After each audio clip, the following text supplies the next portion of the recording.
Moon Knight. Who is Moon Knight? Moon Knight is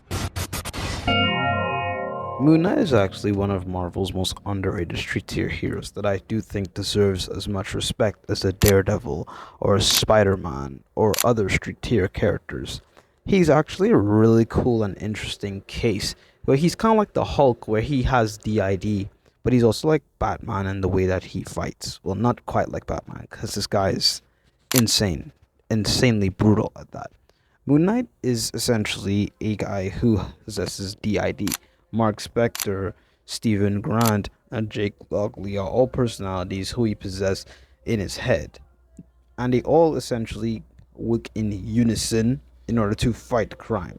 And Moon Knight is um, hmm, a hero, and the way he goes about fighting crime is insane. Like the guy's hand to hand combat is insane. He also carries a bunch of gadgets, and he also has mental health issues on top of having super strength and speed. So that's not really a good idea, is it? To give a mentally unstable man literally superhuman strength and speed and durability. And he has a lot of abilities too. I find his character to be so interesting. Yet, Marvel still hasn't given this man a season 2. Why? Okay.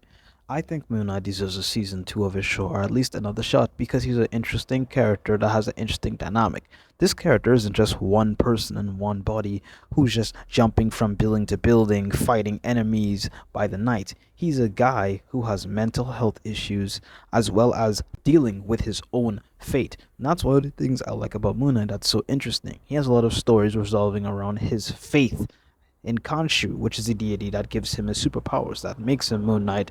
He also has stories, I'm sure of it, talking about his DID with Mark Spector, Stephen Grant, and Jake Lockley. He's very deserving of another season or another shot because he's a great character that was underutilized that deserves a second chance. But that's simply my opinion. Let me know what you guys think, and I'll see you guys until next time.